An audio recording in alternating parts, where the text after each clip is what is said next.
I'm coming, Phil, I'm coming. Yeah, we can still go, I'm coming. Get them. Running up. They don't have flash. EQ soon. I'm last hitting. I'm just gonna last hit. You guys got it? Got one. Good job. Nice shot. That's it, Get this guy. son! That's it! Okay, that's good.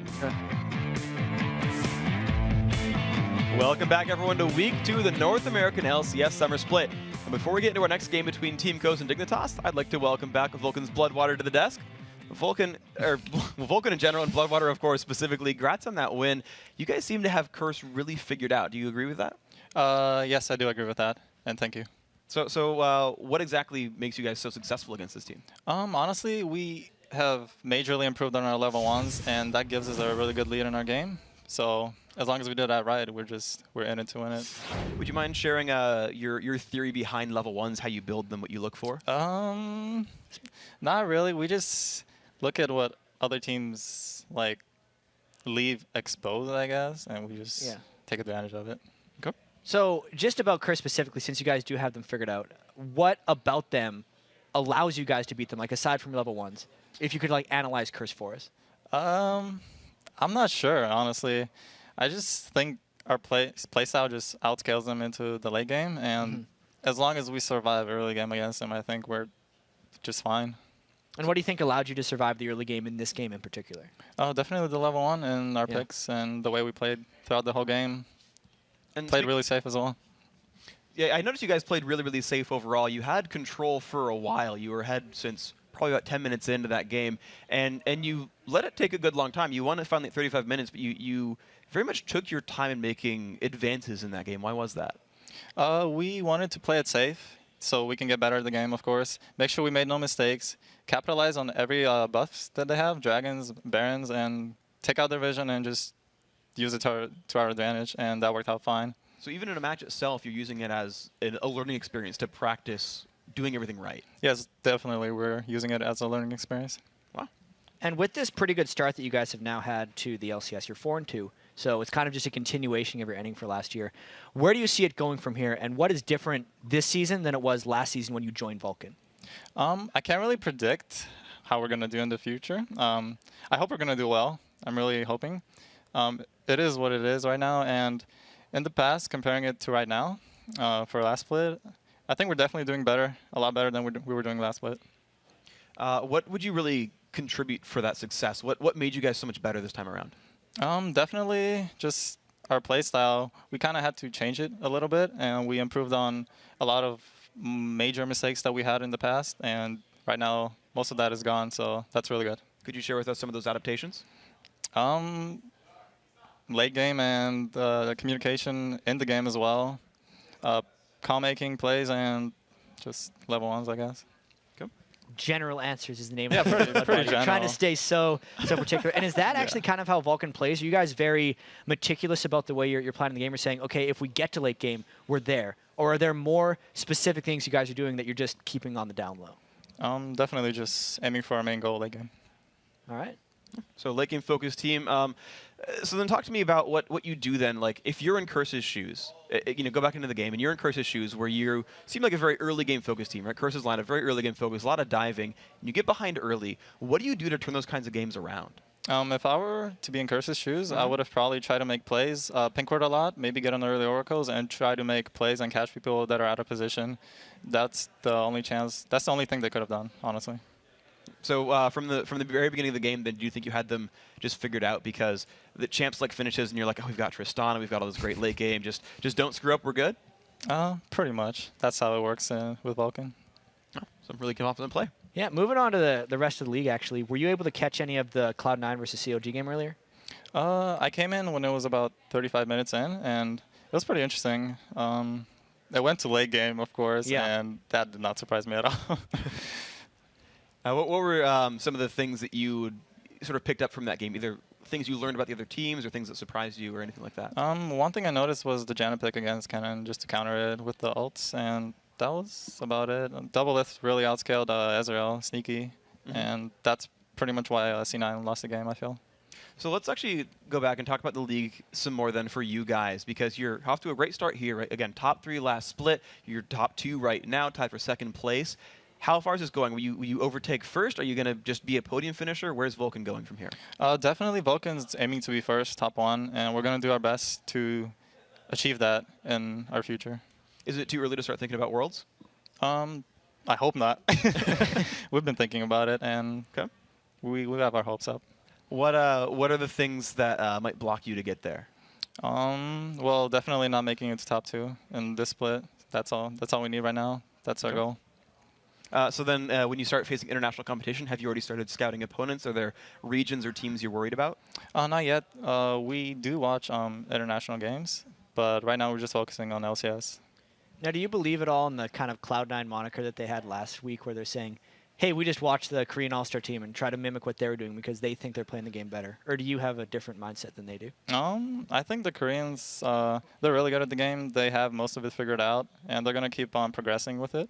And what Cloud9 is saying is most of it's right. Yeah, I would agree with it. So you agree that the Asian scene has a leg up on the Western scene? Yeah, I think so. What will it take for you guys and the rest of the Western sort of hemisphere of League of Legends? What will it take for you guys to get up there and grab a first place in the World Championship? Do what they're doing better, or just come up with our own strategies and outclass them. All right, Bloodwater, thank you very, Awesome very stuff. much. Congratulations on your victory, and of course, we'll see you tomorrow and in the coming weeks as well. And hey, hope to see you in the World Championships as well. Thank you. Guys, it is almost time for our last match of the day between Team Coast and Dignitas. And for DontMashMe and his crew, they'll be trying to stack their 3rd win in a row against a struggling Dignitas squad that's still trying to pick up the crumbs from their spring split collapse.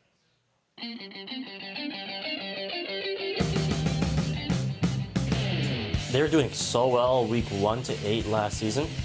And then once Crumbz had to do a little trip, whatever he had to do week 9, after that they just seemed out of place. We played them last week and we had a close game, you can say, in which it came down to sort of a base race. And Coast are going to make a beeline straight for the Dignitas base. This could be the throw of a lifetime. We threw at Baron, we came back, and then we threw in a base race. So it's like, okay, we made some bad decisions. It was so close, but they just couldn't finish it. I'm sure they're going to prepare really hard for next week.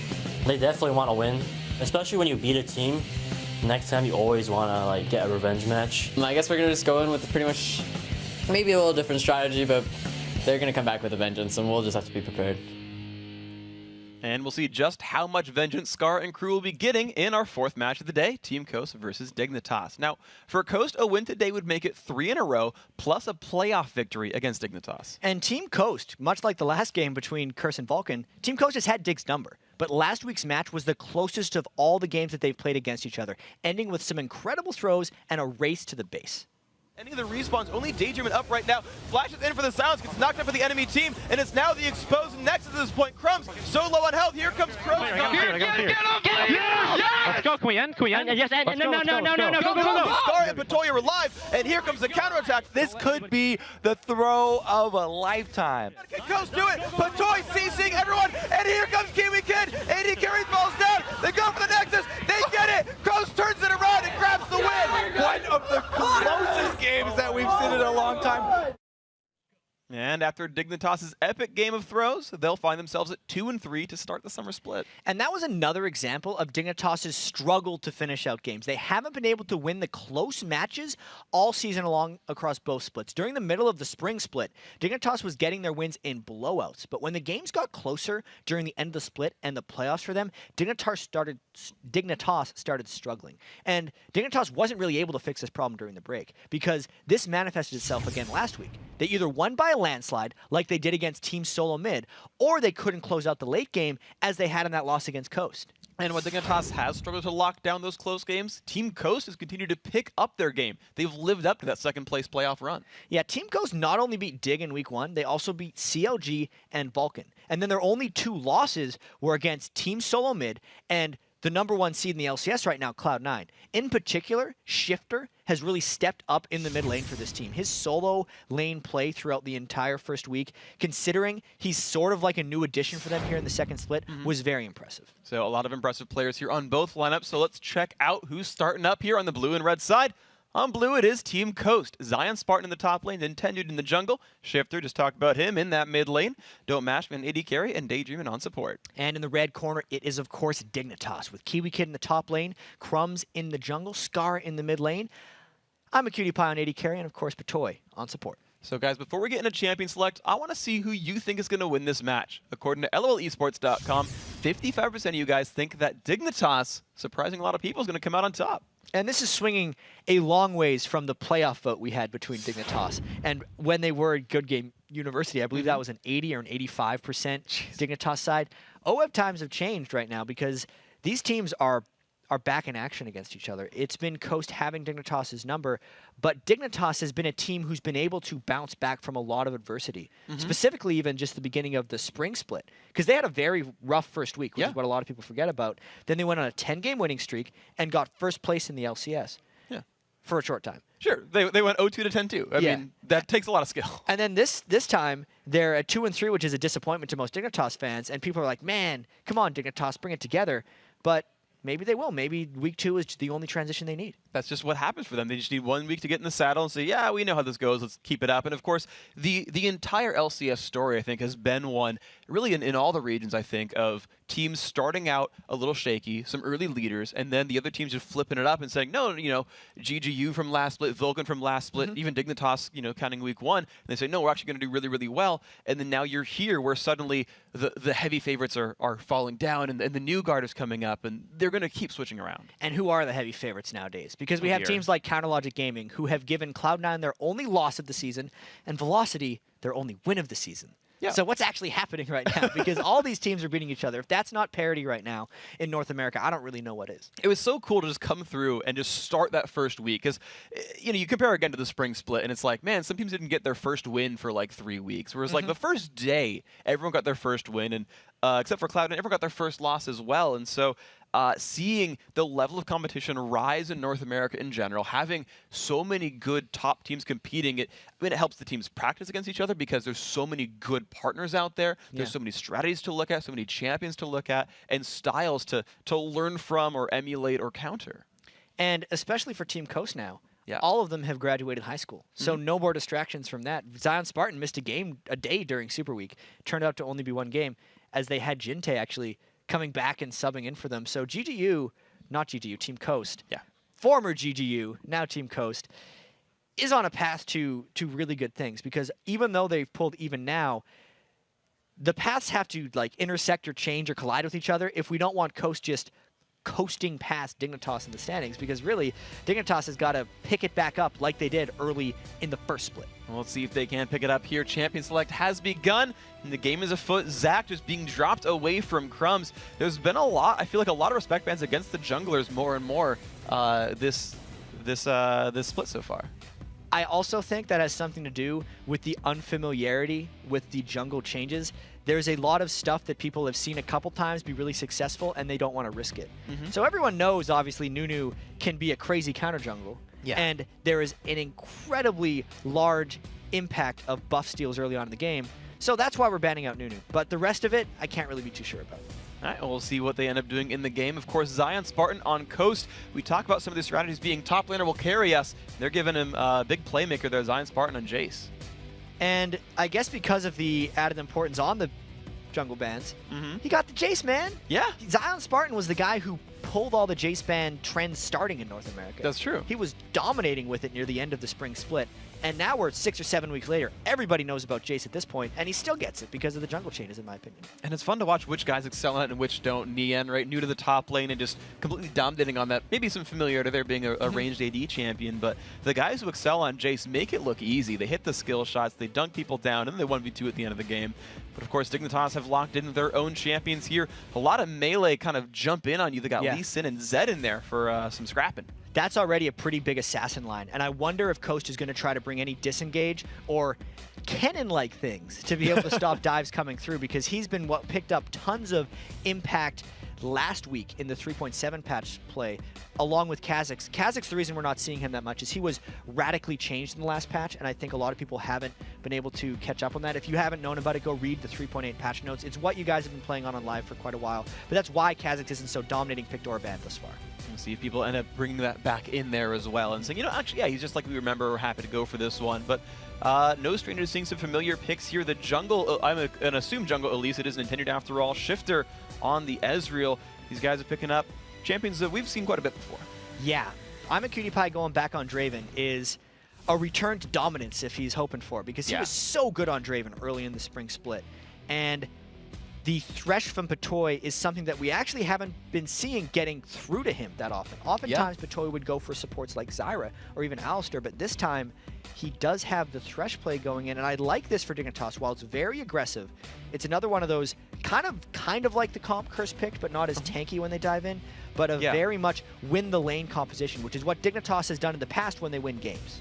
And that's actually what they'd always said, really, back in the playoffs even, in the late end of the spring split was, don't die in the first 2-3 minutes, don't die before level 3, and then we're fine. We'll carry the game. Our mid game is strong. We're going to be good. So they're like, laning phase, laning phase, laning phase. Seriously, just don't die to the frickin' Thresh in lane. Yes, and that is exactly what Dignitas is trying to do with that composition. I wonder what Coast is going to do to counter, because they already have the Ezreal, who's pretty good at shifting out of hooks. They have hooks of their own, which could potentially punish DayDreamin going with his trademark Blitzcrank that he's actually kind of known for when he was signed by Team Coast. Those very first games, Yeah, I like these team comps, especially the TF. Wow. Ooh, so Scarra back here on Twisted Fate. I remember some people clowned on him for a subpar performance during the playoffs, but he's back here with a vengeance saying, no, I've got this. He's going to bring the TF out, and it's funny because we see him banned sometimes, and sometimes he's just completely through. And Scarra's going to get him for the 10th pick here. And I really liked the mind game Dignitas played, as long as KIWIKID is playing solid on Zed here, because in the past for Dignitas, if there's been a Zed pick, it has been Scarra on Zed. So for all purposes, Coast was saying, all right, guys, let's prepare for the Zed from Scarra. Maybe he's gonna go bot lane, but let's get ready for this. We're gonna lane Jayce against him. Everything's gonna be awesome. And then no. Now you have Rumble having to deal with Zed. It's a totally different ballgame. You've had a similar thing for Coast, though, where they had that first pick. Jayce was like, man, Zion's Jayce is really good. And they waited for till the last second to pick up Rumble. Of course, didn't bait any solo lane picks from Dignitas till the end, but they're like, yeah, we got a ZionSpartan Jayce here. He's really good at the champion. You should be aware of that. These sneaky teams. All the picks nowadays for the solo lanes have actually kind of morphed, especially if we're going to be seeing, what I think we're going to be seeing is more AD carrying supports in the mid lane. The solo lane picks are not nearly as much about top lane and mid lane as they are about side lane or solo lane. Yeah. And they are completely hot swappable based on where they're going. The only things that really key you off on where they're going is knowing the player and the scouting. So in this situation, it's much like, I don't think KiWiKid plays Zed. That means Scarra must be playing Zed. And that's probably why it was, in my opinion, fooling to Coast. Yeah, it's been one of the interesting things about the Season 3 is that they've been just sort of like, we're just solo laners, we'll go wherever we want. Of course, the game is afoot. We'll see where these guys all end up going. Guys, we're here in the 4th game of Week 2. Dignitas spawning in the top right, Coast spawning in the bottom left.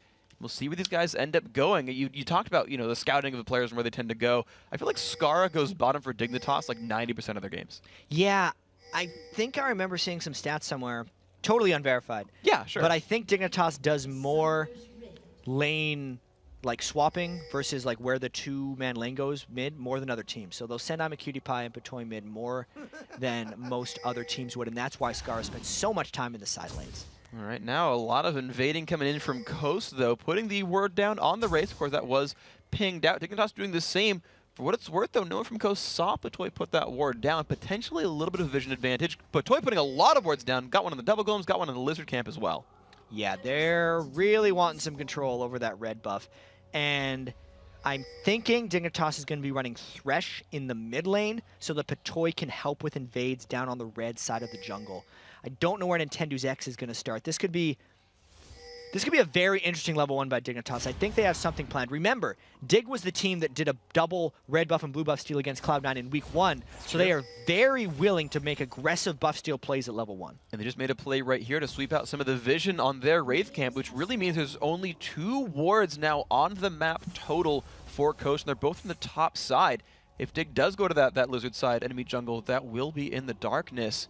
NintendudeMashMe lurking around by their own lizard buff, and of course they're in full view of that Dignitas lineup.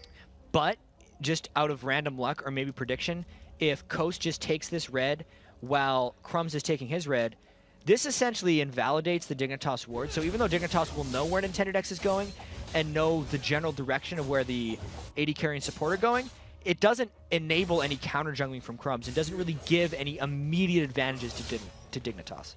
No, so Dignitas going to make their own moves to start the game out. They actually kind of were the first ones to make a choice here. They've already got KIWIKID there in the bottom lane. They've already got Scarra there in mid, and Coast is allowed to actually respond to them and put their own people where they want. It's going to be MashMe and DayDreamin holding up that mid lane. A default Shiphtur versus Scarra matchup up top. That's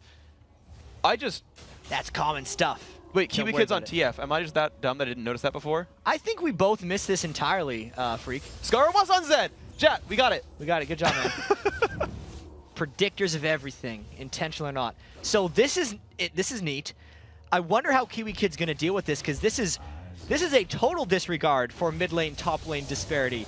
KIWIKID, he learned top lane for the spring split. Now he's learning TF. Go Kiwi. All right, KIWIKID doing good stuff right there. ZionSpartan, though, KIWIKID just shows aggression, makes him just back the heck out. And, of course, here comes Crumbz as well on Elise. So the 3-man dive there on the bottom turret has shown up. ZionSpartan has to be very, very afraid of this. Yeah, this is just another example of trying to get down for the bottom lane. This is what we saw Curse versus Vulcan, but at that point, we didn't see NintendudeX actually coming to counter. This is actually very standard play here, as long as no one gets caught out. Pull the damage up on ZionSpartan. KIWIKID almost went for more there. Nintendo makes him stop, saying, hey, dude, back out. I'm a spider, and I can scare Reginald. I can scare you. Get off my turf. So the 3-on-2, though, still here in this bottom turret. Dignitas not wanting to give this one up. Yeah, Dignitas wants to keep that pressure off because they got so much damage onto ZionSpartan, but ZionSpartan is ticking down with those health potions, so they're trying to make something happen here, and I actually think Coast is sending even more support bottom lane to try to stop this from happening. Yeah, DayDreamin was lurking around in the shadows, but he realized that he couldn't see Crumbz anymore, had to back out in fear of 1v1ing Elise in. However, the rest of Dignitas are starting to back out of this one a little bit. They're kind of giving ZionSpartan room to breathe finally. So I feel like Coast survived that fairly well. They didn't take much damage from that turret. Some of that has to do with the not tremendous wave clear of the Draven Thresh Lee Sin, so the windows they had actually at the turret to get damage down were rather small, plus there was a lot of potential threat and good wave clear coming out from Coast. So let's compare the turret health then, because we talked about wave clear and the threat on the turret. So the middle turret for Dignitas is down to half, but so is actually that bottom turret for Coast. So minion kills what they are. Of course, you can compare ZionSpartan to KIWIKID and see a bit of an advantage for Dignitas, but turrets as well are actually quite equal here. So the 3-on-2 managed to be pretty much a wash. Attempted hook there by DayDreamin nearly stops out the Lee Sin, but so far the lane matchups have made the game pretty equal. Exactly, and I want to see if Coast uses this 2v1 mid for their advantage, and if they start doing jungle invades with it. Just because that's the whole reason that DayDreamin said he was picking Blitzcrank is for increased buff control. Maybe that'll happen a little bit later, or because he just wants to roam the map right now, because if he's a mid lane Blitzcrank and there's no pressure on him in a 2v1, he gets to go wherever he wants, as Nintendude and DayDreamin are coming bot for KIWIKID and Patoy. And I don't think they really got spotted, so here comes the jump in. KIWIKID's gonna get the lantern, the team will turn around. Oh, no! Oh my god, DayDreamin, you are amazing, and KIWIKID is now trying to run, but they might have the damage they need. Ignite is on. No, KIWIKID survives. A legit hook, though. That was amazing. He had to calculate the speed of the hook when he saw it, and he pulled him mid-lantern instead of actually at his endpoint, but because KIWIKID got enough distance from the lantern and still had his flash, DayDreamin didn't even get a kill out of it. He totally deserved it, though. Stay in school, kids. Math works out and makes you play League of Legends better. He knew the trajectory and the vectors and the angle, did all the math. He didn't need Heimerdinger to do it. Picking that one up. Of course, not a kill, but still my top play of the game so far. Let's take a look at the rest of this map, though. MashMe and DayDreamin with the Fists of Fury still trying to push down this mid lane, but that turret's it's kind of stopped taking damage here. KIWIKID's doing a very good job of holding that lane up in a 1v2. Once Twisted Fate gets a couple of levels, those wild cards clear the wave like crazy. It's about 180 damage right now for KIWIKID on a about 6-second cooldown, so he can throw multiple wild cards per wave, always locking blue cards and then just trying to clear it out. It's not the easiest wave for DontMashMe and DayDreamin to push. Yeah, they're getting damage on the turret, but just so slowly. You compare to some of the games we've seen before in the tournament, or in the league in general, where we see turrets die by like 3 or 4 minutes. Just jungler shows up, turret falls over, move on, landing phase continues, and we're 6.5, and these guys are still standing despite being in lopsided lanes. However, I do want to point out some of the adaptations these players have been doing. So KIWIKID is staying and wave clearing. ZionSpartan has been going back and taking his double golems over and over. That's really interesting, actually, because he's only been able to do that since he's had so much jungle support. And ZionSpartan's been able to take a couple of those double golems, not falling too far behind, but if you look at the minion kills, he is, because like Scarra and KIWIKID overall are out farming ZionSpartan. And that is just a bad thing when you are ZionSpartan. You tend to kind of carry the team. That's one of the sort of core strategies of Coast is in Zion we trust. However, that mid lane has worked out. Nintendude shows up to support his team. Turret goes down. Built a small gold lead for Coast. Of course, TF passive helping Dignitas a little bit, keeping their gold pretty high. And this opens up more roam potential for Coast, because again, DayDreamin and Nintendude could tag team down through this ward. This time Imaqtpie doesn't have flash, and Patoy hasn't made much distance yet. I think he's going to try to get away with that flash, as he does. Yeah, good cocoon, good flash as well. Everyone playing that one pretty much properly. And of course, that team showing up does let ZionSpartan's turret survive. So we talked about this a little bit in the Vulcan versus Curse game, where the laning matchups and the movements they made build themselves advantages from turrets and things like that. Well, here, Coast, sacrificing their blue buff maybe, but have saved the turret for it. Yeah, but at least they got the mid lane turret down, which is, I think, the most important thing for them. After that, they were just trying to save their other turret, and I think it was more of a turret war than a, hey man, we need to protect our blue buff. Because we look at their team comp, and yes, Shiphtur will be good with the blue buff, but he still does have that tier. And the blue isn't hugely impactful for a Jayce until later in the game. Yeah, I like how impressively both teams actually did. Oh wow, the flash away from the cocoon. Crumbz was very afraid of getting jumped on by those guys. Had to back away from that one. Of course, the knockback from Jayce could have secured his fate. ZionSpartan level 6, so is KIWIKID. So the equalizer was actually used last wave to clear out, but Zion has to sit in the wave because he's got to keep his turret alive here. Yeah, it's actually interesting that Coast hasn't put more down bottom, but that's because they're going for kills mid on Kiwi. DayDreamin should have his stuff up. There's the flash. We've seen Dignitas burn 3 flashes in a row now from the skill shots that are making people afraid. But speaking of skill shots, the hook lands on ZionSpartan. Down below half health, Lantern Shield is on, and they're still chasing him down. KIWIKID knows no fear, but says, okay, you flashed out of range. Ult goes off. ZionSpartan has a TF ult on top of him, and that is KIWIKID picking up first blood. There we go. It's actually quite an accomplishment that KIWIKID made it down that far, since with his mid turret down, he had to be very sneaky about his positioning. Now he's actually trying to execute himself because he knew he went in so deep. Nice play by KIWIKID there. Well dying, actually. A very, very good choice by him. So Kiwi, unfortunately, falls over for his troubles, but heck, I'll take 400 gold any day for a quick death. So we've got to now look at where we are in this game, because Dignitas have finally tied up that turret kill. They've gotten their first blood as well. And you look at that, Dignitas has their own lead here. The fans seem to be right. They've got an early lead, and they're doing well. Now it's going to be about whether or not they can keep their lane pressure up, because we know they picked kind of to win these lanes. Imaqtpie's farming well. Surprisingly, KIWIKID's kept up quite well, considering he was in an almost unhelped 1v2 this entire time.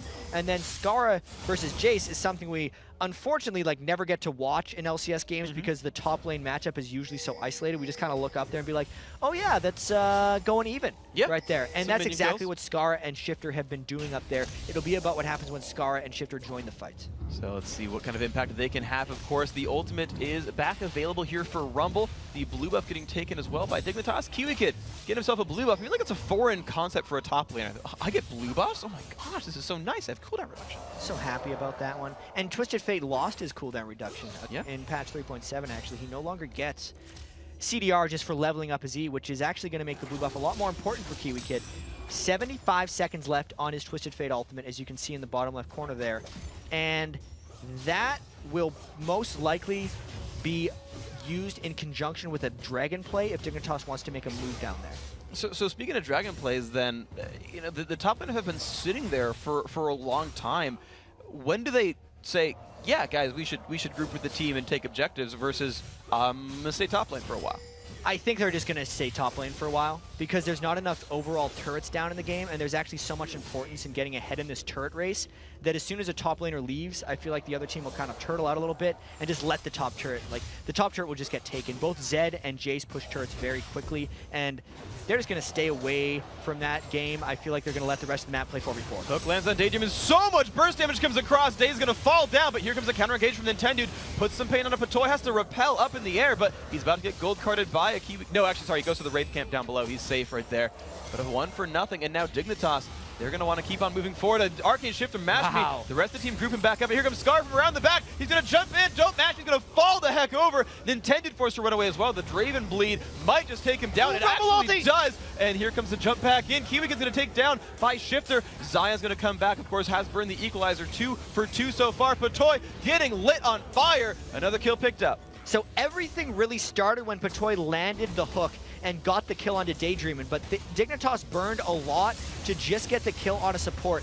They still had to fight in the tower, and then when they dove, it allowed Coast a tremendous counterattack. Turret to lane, and the spot in between is where the equalizer was actually placed by ZionSpartan, and it landed so well on a Dignitas that it pretty much won them that fight and gave them that dragon before KIWIKID's Twisted Fate ultimate could be used to control it.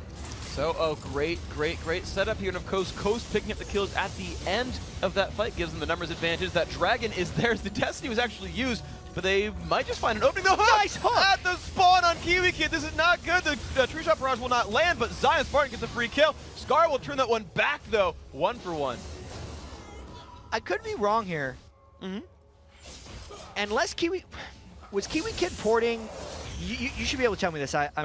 I'm wrong on this. When you port into a Fog of War, I should definitely know this. Do you get to see the port? Yes. Okay, that's how he hooked him there. Yeah. I was like, you do know when TF shows up. Yeah, Same as when you teleport to a ward. That should be the way it works. Yes. And that's exactly why DayDreamin was able to hook him in. A bit of an ill-advised teleport from KIWIKID in there, because Dignitas didn't have the support able to come after him.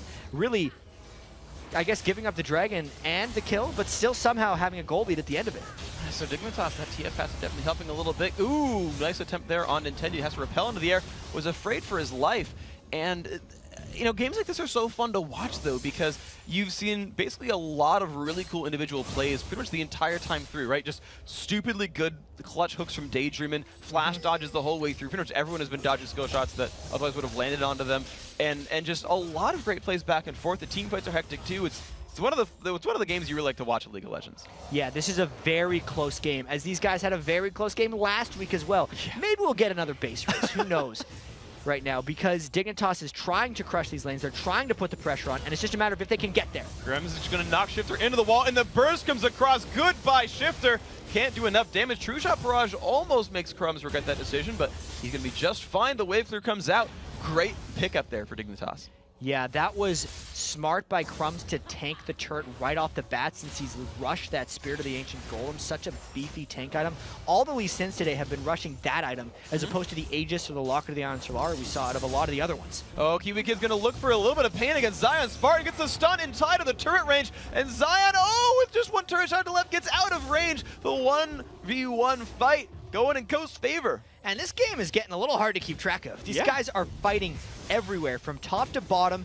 2v1 tower dives or 1v1 tower dives, but what we do know is ZionSpartan has consistently performed for Team Coast there, as he does with that kill on KIWIKID. Yeah, he was the guy that was put into the junk lane. He was the guy who was getting zoned out, had to have Nintendo defend him, and was sitting there with, aside from the supports, the lowest minion kill score in the game, and is like, 4-2-1, what's up? He got a lot of power out of that mid lane fight. Yeah. When they got the dragon afterwards, and then killed the teleporting in KIWIKID. That is what's really put him back in this game. He's at 5,000 gold right now. ZionSpartan actually has, only by a small margin, but the most gold of anyone on his team. The only person in the game who has more gold is Scarra, who's been able to farm as well as pick up some kills in what was a 1v1 lane.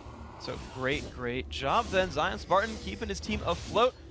That might have been one of the tactics that Coast would employ. So far, it is actually working. Zion has actually been given the top lane to farm out, and it's fun to watch which players teams tend to focus on. For example, CLG is like, double if you get the free lane farm, you're the one who goes out and carries all the gold on our team. Right here, they're actually putting a lot of effort onto ZionSpartan to let him catch back up in these solo lanes. It's really starting to come in for Dignitas, which is surprising, considering Dignitas couldn't control the dragon, and I guess the fight in mid was a lot more even than we realized, but then afterwards, even when KIWIKID died, like, none of this actually seems to be hurting Dignitas too much, because they're still able to keep Coast pushed on their back foot. They're going for turret number 3, and if they get this, Dignitas might try to take more control of the game. Certainly, they might have control of it. Nintendo's going to look for a counter gank here in this left-hand side lane, though, but it's going to be a 4 versus 2. Dignitas, they do make the move. They do get control of that turret. That's taken down. Another advantage for these guys. And it was while everyone on Coast was actually back in base, so there was no lanes that Coast could be pushing to punish Dignitas for investing so much in this top lane. Now they're trying to fight him off. They're looking for the re-engage. The TFL comes by as well. KIWIKID trying to make sure he can defend his team in the 5-on-5. True Shot Barrage does whiff. The rest of Dignitas gets out of that one for free. It's a really nice split they did as the Ezreal kind of flew up the top through them. Rumble ult is used for pretty much nothing. KIWIKID did ult to come in. I guess you could argue that that was traded. And now it's a matter of if Coast tries to do anything, knowing that since Dignitas just had 5 top it tells them where Dignitas may be going. They expect Dignitas went back to base right now, but Dignitas could be laying in wait for a kill. And there goes Nintendo getting kicked in the air. Oh, he repels back up though. He's gonna try to get back down, but this is not a good numbers fight here. 5 versus 4, and the initiation is on. Nintendo's trying to run away. The pull in onto ZionSpartan. He's not going anywhere, but he finds some damage back on Scarra, forcing him away. And in the meantime, Shiphtur has been pushing the mid lane. And that's one of the punishments you get if you're Dignitas for putting 5 people in a top lane rush. When you don't know where everyone is, Shiphtur getting this, I think Dignitas wanted a lot more out of that fight. I actually thought they were going to get a lot more because Patoy landed an awesome flash box that triggered on 2, and they just weren't able to chase it down. So after all of that sneakiness and what was pretty much successful sneakiness, I think Coast came out on top in that engagement. DayDreamin spots KIWIKID in a ward, though. They're still looking for a little bit of blood here. The problem is the numbers, I think, are in Dignitas' favor. KIWIKID waiting in the background, and actually it's just KIWIKID and Patoy saving this turret up. That could have been another fight. DayDreamin was looking for it. So we're now at 3 turrets to 2. Yeah. It's still only 1.7 thousand gold. There was a Lich Bane rushed onto KIWIKID, which tells me they're trying to get this turret game going. Obviously, some Twisted Fates go for Lich Bane for like a little bit faster gank and the movement speed, but honestly, it is about the turret pushing here for Dignitas. I think they're going to be split pushing and trying to almost choke out Coast. They just need to get more power going first because Coast is fighting back really well.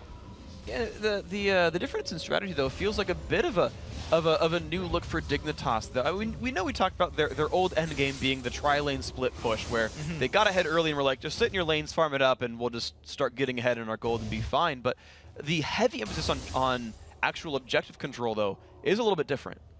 It's definitely a bit of a change for these guys. The games are very close for them. I really want to see if Dignitas can get Imaqtpie going at all. If we kind of saw in the Curse game that if Draven can't start running over people, then he might not necessarily have a place. But Imaqtpie is a much more experienced Draven player, and I think he should know how to handle it. I want to see if DontMashMe can keep him at a distance later on in this game.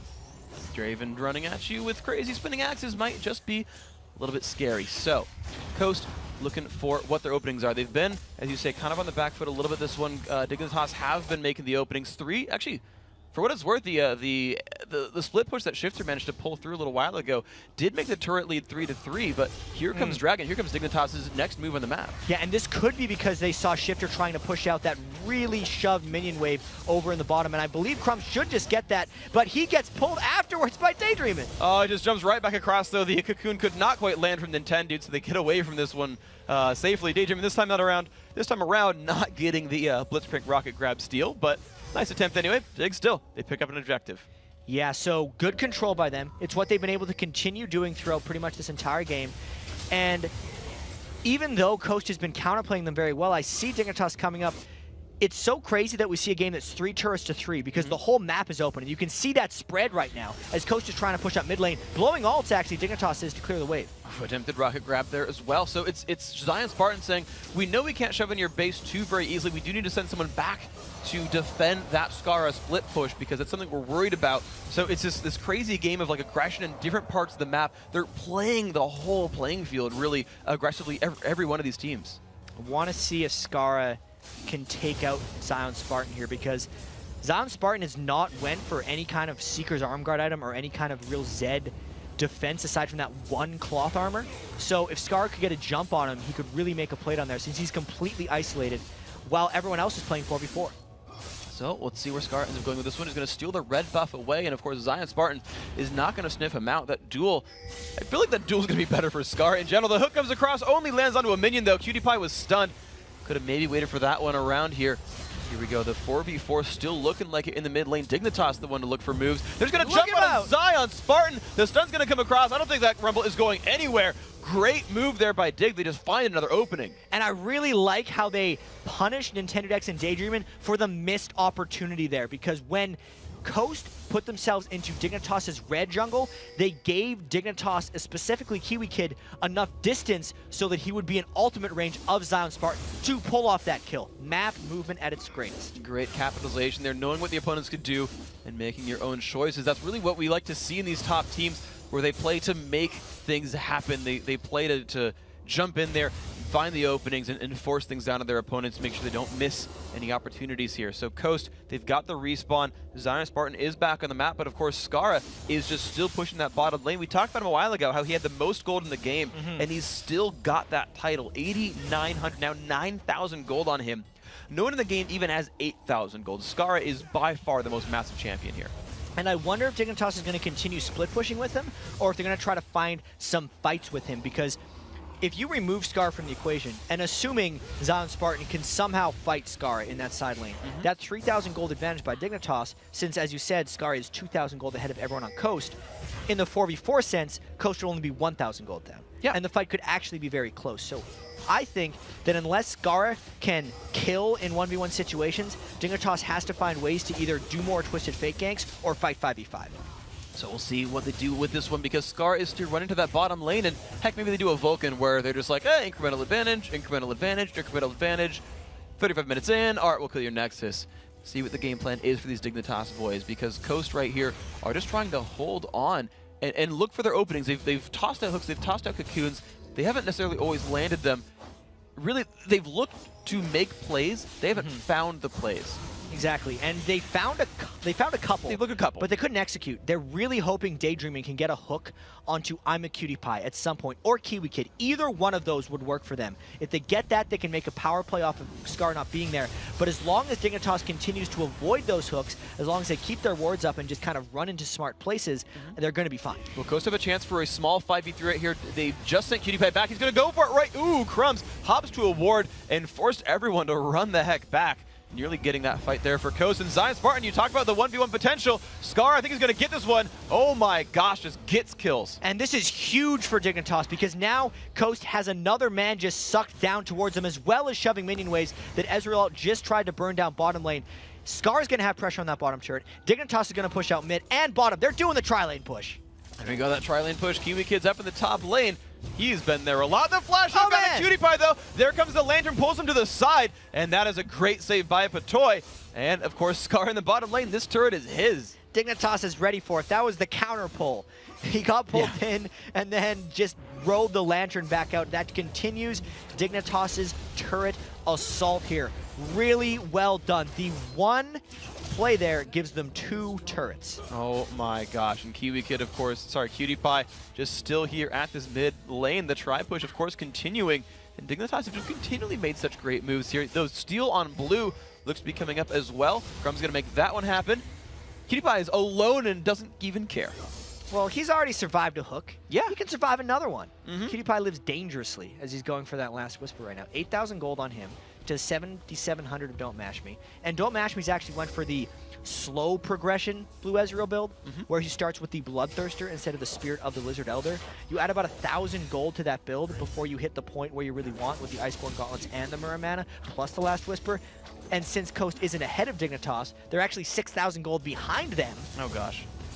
It's going to be a while. Yeah, it is. So it's Coast just playing that waiting game. Now, at least thankfully for them, they've got something to fall back on eventually when they get there. They've still got items to go for and scalings to reach, but Dignitas have just not really allowed this game to go to them. They've made these moves. They've looked for the openings. And Twisted Fate has been played well, I would say, by KIWIKID. We didn't know how it was going to go, but he's found openings repeatedly. He's got death, but one of them is execute, and one's going to be a kick on DayDreamin. And there's Crumbz' insect play. I think they're going to be able to get DayDreamin down. Yep, good job there. Crumbz and co making that one happen. So a lot of playmakers here for Dignitas. Scarra's winning duels, KIWIKID's jumping in with his Twisted Fate ultimates, and Crumbz is picking people out by himself. And here's the question, how does Dignitas close games? Because this game was close about 5 or 6 minutes ago, so they have found a little bit of a formula here that's working out quite well. Let's see if they do something here. Another hook on a Nintendude. The box comes out as well. Patoy actually has to run away from that one. Took a lot of poke at the start. Forced to disengage. This turret is still losing health. Cutie-Pie lurking around the sides. Shock Blast does some damage here, but so far, so good. Dignitas has another wave. They might stay. Does look like Dignitas should get back to the split push. They have enough turrets down already, 5-3, and Scarra has shown enough scariness in the bottom lane that Coast pretty much has to send 2 people for him at all times. It gives the rest of Dignitas a lot of freedom to build up their lead. And you're going to see this league continue to grow because they're looking for the dragon right here. KIWIKID throwing spinning axes as it. Another 1,000 gold picked up for Dignitas, putting them now 7,500 gold up. They keep finding things to do well. They keep finding objectives to grab, kills to take, and plays to make. And Dig are looking very much on form this day. And it looks like Crumbz is going just super tank Lee Sin, which is not too surprising. That's what most Lee Sins have been doing. Decent farm number for him, 84, but a crazy farm number there for Scarra. 250 at 26 minutes because he has lived in that bottom lane over and over. Scarra's going to be there until Coast, I feel like, sends everyone for him. And at that point, the rest of Dignitas would be able to take a Baron. So Coast has to find an answer for Scarra if they want to make anything happen in this game. I'm not even sure they have a duelist that can take him on. I mean, you saw ZionSpartan was going towards Azonius. Doesn't have it yet, to be fair, but he was getting one-shotted with some tankiness in his build. He certainly can't send Shiphtur. I don't think NintendudeX can do it either. And sending MashMe, that scares me too. Even with the Glacial Shroud and Iceborne Gauntlet, I feel like it's still a bad matchup. I think MashMe would be like their only hope, but I think it may be too late for them.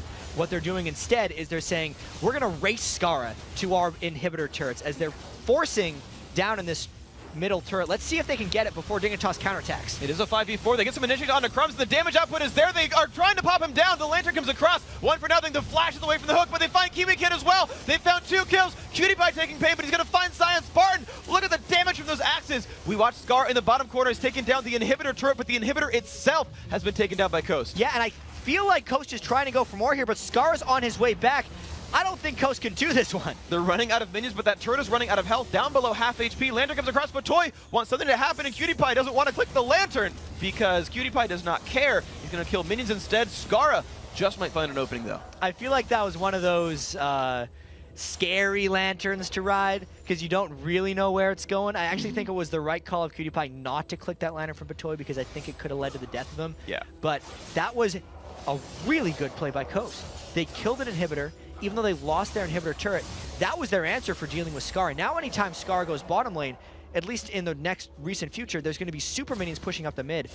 Dignitas trying a really quick back play of themselves because they're running to Baron, knowing, especially with the TF ult, everyone on Coast is in their base. So many fast moves back and forth. Baron down to half health, and Nintendo, we've seen him get so many steals, they just jump onto him. They know to be afraid of that Elise. KIWIKID and Patoy making things happen. Misses the wild card, but he's been ignited. Nintendo forced to run away, but Baron goes down, 28-59. The hook on a KIWIKID. He's gonna fall. No, he's gonna Zonius first. He's not falling over. There's the poke coming down. They get that kill. Patoy is low. Can Coast go in for a 5v4 and take away some Baron buffs? Coast wants to get more kills. Look at that awesome Rumble ult. Just slowing Patoy down. ZionSpartan, perfect vector targeting. Volta dead on Patoy, 5v3. And now the race might begin because it's actually a 5v2. There's Scarra going bottom lane, and what we thought was going to get sent back is actually DontMashMe going back to fight him off. Here we go. MashMe's going to see if he can actually fight Scarra in the base. Of course, Scarra has Baron buff. Secondary turret goes down. They actually send Nintendude back as well. So 3v2 is the push here. Blitzcrank plus Shiphtur plus ZionSpartan.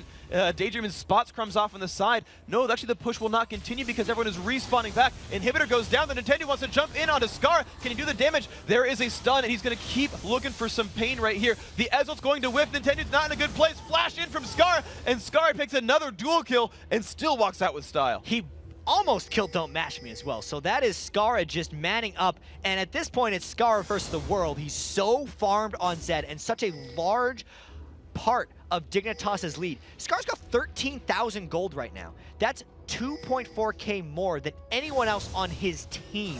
So when he's not there, which Coast is trying to capitalize on, Coast is trying to fight the rest of their team. But if they can't deal with Scarra, even if they send 2, that's good for Scarra. That's going to be a Dignitas win. This is a very interesting game now. So we've got to now pay a lot of attention, of course, to where the minions go and how the minion waves are setting up, because we know that both these bases are wide open. I mean, last time these guys played, it was a base race, and it was the Nexus almost going down, a team getting ace, the other Nexus falling down. You've got a very similar situation brewing here, where the bases are like 30 seconds away from dying at any time. And in this game, I'd say the gold lead is a little bit more towards Dignitas than it was last week in opening week for the LCS. But the situations that arise are very similar because anytime you're in split pushing scenarios, you're just inviting base races. No one in this game has teleports. Yeah. So being able to defend against the base races or even creating super surprise ones are a little bit harder. But just because Scarra is so often away from his team, we don't see that situation arise much. But now, Dignitas actually has 5 people in the mid lane for the first time in a real long time, and we could see a big fight here. Of course, Super Minions are there. We'll see if the Coast team wants to ride that wave anywhere. Of course, they've got to remember that bottom lane is getting pushed in very, very strongly. It's down past their dead outer turret. Someone's got to respond to that eventually. Yeah, and Dignitas still has Baron on 3 for another minute and a half, basically. Crumbz, Scarra, and Imaqtpie are all sitting with the Baron buff. And Coast can only stay here for so long because if they don't go back, eventually that Super Minion stack in the bottom lane could take out a Nexus turret for Team Coast, so that's why Coast just has to back away. That is not something Coast wants to lose. Of course, Blue Buff has respawned. The Twisted Fatal comes out, and they're going to jump in on towards NintendudeX. The free initiation onto KIWIKID, though he's going to Zonius and try to set up the fight here. The pull's going to land onto KIWIKID, but DayDreamin gets chunked out. He's going to fall down. KIWIKID picks up 1. The Lantern comes across. KIWIKID does survive that battle, but Scar's in the mix. Then jump in onto Nintendude. They're going to go re-engage for the battle here. MashMe dropped very, very low in health. Has to jump backwards. Nintendude's going to fall over. Double kill picked up there for Imaqtpie. And of course, Dignitas are not done. They find the slow into Crumbz, and that next turret you talked about has fallen down. MashMe's going to try to find 1, but Scarra is godlike and takes him down. Only Shiphtur and ZionSpartan remain. That was a really surprisingly good force by KIWIKID. You're like, what are you doing, man? Teleporting in with Twisted Fate, but it stalled Coast long enough. It allowed Dignitas to flank around. Even though Imaqtpie got hooked from the Abyss, Dignitas was still able to come on top of that game, and I think they try to end here. They're going to look for it there. Shiphtur taking so much damage. KIWIKID is on a killing spree. ZionSpartan finds 1, but he's going to find his doom as well. The respawn is here from DayDreamin. The Nexus is falling down. This is almost certainly Dignitas' game to win. Nexus down to 1/3 health, 1/4. KIWIKID still in the Nexus, but that's going to be GG, and it's relief on the Dignitas faces for pulling that game out. They did it, man. They took out GGU. They won what was a close game. They then pulled ahead, but they did it their way. They used the split push of Zed combined with the global pressure of KIWIKID's surprise Twisted Fate pick to really punish Coast and just make the plays happen. That was Scarra really changing his playstyle a little bit. Instead of just split pushing to come into team fights, he split pushed for his own sake, and it really worked. It did absolutely. The dueling power, right? There was no one for Coast to respond to him, right? They tried ZionSpartan twice, and it failed both times. And the only recourse, as we saw, was, okay, 5 men. Let's dive in. Let's hope this works. Let's try to push your base out 5v4. And I thought that was a really good adaptation by Team Coast. Like, Coast is a team that definitely never counts themselves out of a game, and they're always willing to make that desperation play. And that was another example of it being very close to working. But I think, you know, an extra week of experience for Dignitas, getting more involved in the split, learning GGU a little bit, and making the mid-season adaptations that we know Dignitas has been so good at, they were able to come out with a win here, and I guess they moved to 3-3 on the season. They do move to 3-3. Of course, we also have a replay of that climactic fight. Jad, if you want to take it away, KIWIKID did some good work. Yeah, and this was so surprising. DayDreamin was trying to hook in KIWIKID, but he found Draven instead, and that actually hurt them because Imaqtpie just killed the Draven that was there. The hook would have killed KIWIKID, but it wasn't enough for Imaqtpie. And Coast burned so much trying to kill KIWIKID, they had nothing left for the rest of the fight. See the big clump that Dignitas had there when they gave the double kill to Imaqtpie? If the equalizer was there, I think Coast would have won that fight. But because KIWIKID presented himself as such a big target at the start of that fight, it allowed Dignitas to roll through the rest of them and chase him down. So great stuff right there. The chasing power, so strong from Dignitas. Of course, an amazing play by them. It seems they finally found some footing here. Again, as you said, 3-3 on the season.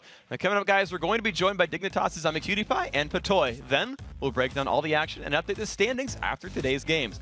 Week 2 of the North American LCS Summer Split will continue right after this.